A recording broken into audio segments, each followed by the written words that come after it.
Hi, I'm Tom Kursky, Training Coordinator for Livonia Fire and Rescue. In this piece, you'll see what can happen in a typical college dormitory room when a fire breaks out. Many of us, myself included, have children who are away attending college. While they may have a driver's license that indicates they're an adult, they may still lack the experience and the knowledge necessary to take appropriate action when a fire breaks out.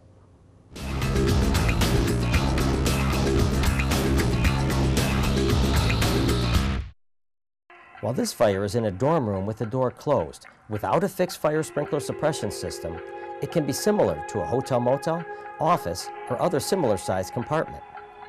You'll see that 6 different cameras will catch the fire as it progresses. The top left 2 will be inside the dorm room. The top right will be from looking outside at the windows of the dorm room. The bottom left 2 will be shots from the hallway, and the bottom right will be colored differently as it is taken with a thermal imaging camera to help show the heat as it develops. The coloring will change from time to time, but you are looking for the flames dancing about from the source up high to the ceiling and the accompanying heat levels in the room. As is often the case, the fire starts off small, with no smoke issuing from the wastebasket. Shortly thereafter, flames follow the smoke. Note the upward movement of the smoke and fire gases, which are also accompanied by the heat. You can easily see why you should crawl low underneath the smoke to exit a building with smoke in it. Note that when the smoke alarm inside the room sounds at just the 24-second mark, there is very little smoke and fire. This life-saving device is designed to give early warning of fire so that the occupants can take appropriate action and get out of the building and call the fire department from outside of the fire building. Even at the 1-minute mark, the smoke in the room is mainly just high up near the ceiling. But if you look at the flames from the thermal imaging camera angle, the lower right view, there's quite a bit of flame showing, with the other orange areas being high heat areas of the room.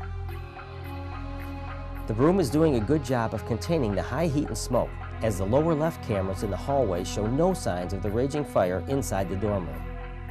At the 2-minute mark, there's so much smoke in the room that it would be impossible to function in it without the appropriate firefighter protective equipment. The hot smoke would shut down the respiratory system, and the high temperatures would cripple anyone in the room. Remember, this is just 2 minutes into the fire.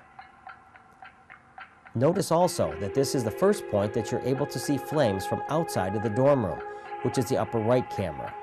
Previously, the dark smoke may or may not have caught the attention of people passing by, but the movement of the flames is sure to catch your eye if you look in that direction. There is now a large amount of destruction from the fire burning in the contents of the room, while still very little smoke heading into the hallway. The thermal imaging camera switches tinting to allow us to see temperature variances. Prior to switching, the entire thermal image was the orange tint of high heat. This new colorization scheme allows us to separate high heat levels into blues and purples. At this point, the thermal imaging view best shows the heat and flame destruction going on in the room. The room cameras are fairly obscured by the smoke within the room. It appears that the fire is being well contained within the dorm room. Still, there is very little smoke in the hallway, and the fire is not growing as fast as it is lacking enough oxygen to burn as freely as it would like to at the 3-minute and 30-second mark. The first 2 minutes saw dramatic fire growth and movement, while it has slowed significantly as we approach the 4-minute mark. Don't be fooled, as the thermal imaging view shows the very high temperatures that are still in the room. The fire isn't out, it has just slowed down due to the lack of oxygen. It appears that a light haze is collecting just outside of the dorm room, which is not a good indicator of the inferno inside. Imagine what might happen if someone opened the door to check inside at this point. In this fire, the walls, ceiling, windows, and door did a great job of holding the fire inside without spreading. Check out another of our dorm room fire videos to see another scenario.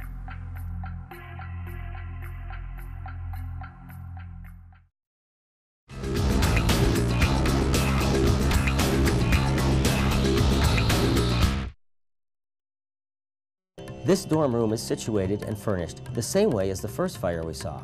The camera angles are identical. The only difference here is that this dorm room is outfitted with an automatic fire sprinkler suppression system. While not all college dorms have fire sprinklers, you'll see a reason to ask for them for your child's room. In this fire, the smoke alarm activates in just 12 seconds. This should give occupants an early warning, and they should evacuate immediately. There's a lot of misinformation concerning sprinklers out there. Much of it can be attributed to movies and television that show every sprinkler head going off at the same time. In reality, each sprinkler head is a heat-sensing unit, and they respond only when the individual sprinkler head reaches its operating temperature. The heat rises and collects at the ceiling level. As the heat builds up, the sprinkler head is exposed to this heat. Just 1 minute and 40 seconds into this fire, a single sprinkler head activates. This sprinkler head can easily control the fire inside this dorm room. This sprinkler head put out about 30 gallons of water per minute. The fire department should get a call from the alarm company or the campus officials and be there within about 3 minutes. This can keep the water damage down to a minimum, as firefighters can stop the flow of water out of the sprinkler head when it has been determined that the fire is out.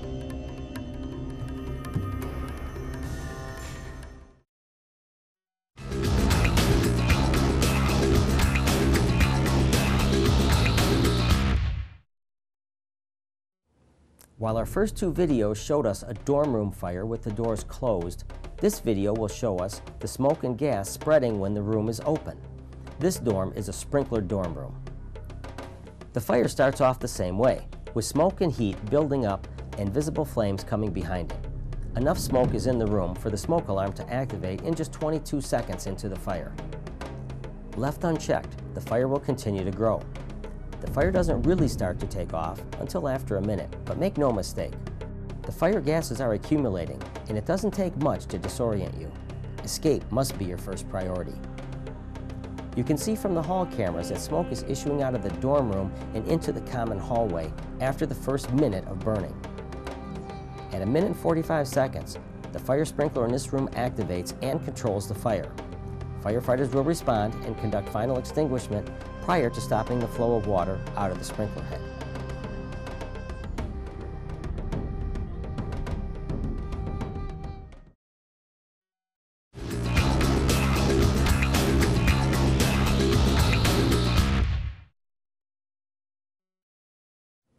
This should be the most dramatic video of the dorm room series.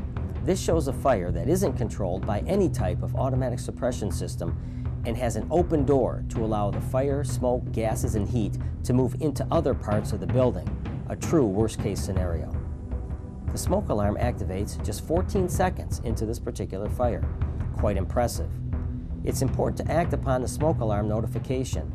Too many people want to wait and see. You can see by how quickly this fire grows that waiting just 1 minute can certainly make escape nearly impossible. At 1 minute and 30 seconds, you can see the conditions inside the room. An oven with plenty of gases to incapacitate you and smoke to burn your eyes, which makes sight impossible. You must have taken action before now if you were in the room. Notice the large amount of smoke being poured into the hallway. It starts at the ceiling level and starts to bank down from there. You can see how important it would be to get down on your hands and knees and crawl out of the hallway at this point.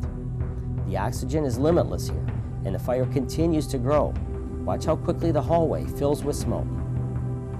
At 4 minutes, the light hallway outside the dorm room was filled with outside sunlight. Now it is a pitch black hallway filled with fire gases to make your escape extremely difficult. This is certainly different than any fire you may have seen on television or in the movies, as they want you to see the actors and what actions they are taking. At this point, we have lost the second camera in the room to the fire, and the outside camera is showing us a major fire burning out of the dorm room windows. Look at our remaining camera still working in the dorm room. The fire has created a wind tunnel, swirling the room's contents around at a fast pace.